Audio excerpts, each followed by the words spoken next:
Welcome. Joe Volpe, a publisher of Corriere Canadese, North America's only Italian language daily newspaper, here on behalf of Go Live TV, Corriere Media Group, and obviously the Corriere Canadese. The comment of the day has to do with the theme that we've been following all week, and that has to do with the Global Compact on Immigration.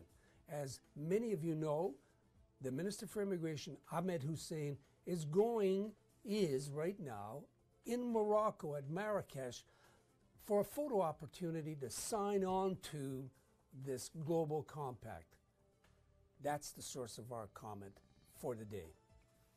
So, the title, Ahmed Hussen, Time to Get with the Program.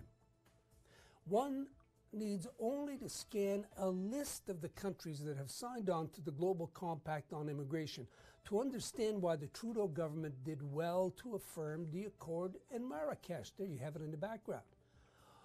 On one hand, we're presented with a disparate group of nations led by the likes of American Donald Trump and Hungarian Viktor Orban. They claim to resolve the most serious migration crisis in history by double-locking their frontiers with walls and barbed wire, leaving to their own destiny millions of desperate souls fleeing from war, poverty, and misery.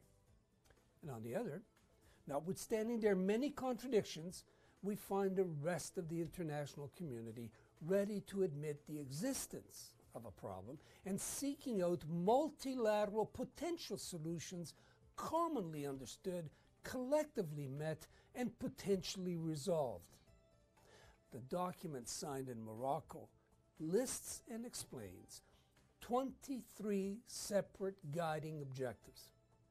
They are neither obligatory mandates or goals, nor are the co-signees obligated to subject themselves to any fixed decisions. In short, there's no question of diminished national sovereignty, a thesis posited as a scare tactic, seemingly, by the leader of the Conservative Party of Canada, Andrew Scheer, who's otherwise a good man, who would thereby aim to derive some electoral advantage by feeding phobias and fears always latent, even right here in Canada. Having now approved the Global Compact, it is incumbent on the federal government to start taking seriously, with greater commitment, the other problems impacting on the immigration phenomenon specifically pertinent to Canada. To this point, the current Minister of Immigration, Ahmed Hussen, has been unwilling and or unable to escape from the rut plowed by his predecessors Jason Kenney, Chris Alexander, John McCallum on the issue of undocumented workers. There have been numerous requests from many quarters that he develop a roadmap to permit the regularization of hundreds of thousands of irregular, undocumented workers in Canada. Now, we're talking about people who have proven themselves perfectly capable of integration and are actually so. They have been contributing annually to the well-being of the country and to the growth of its economy. We've denied them the possibility of recognition as legal members of the Canadian family. From this perspective, the obstinate inaction characterizing the approach of the minister is disconcerting and unacceptable.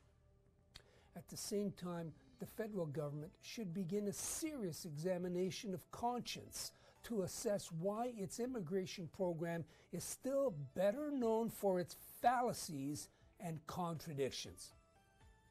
These stark realities have been laid bare by the investigative work of the Corriere Canadese in the last month, and more specifically by Francesco Veronese, our editor-in-chief. No, Canada does not have a quota system for immigrants originating from a specific country or countries. Nonetheless, it consciously generates dynamics that predictably penalizes potential immigrants from certain countries, specifically Southern Europeans, while favoring others. If you take a look at the chart to my to my on my shoulders here.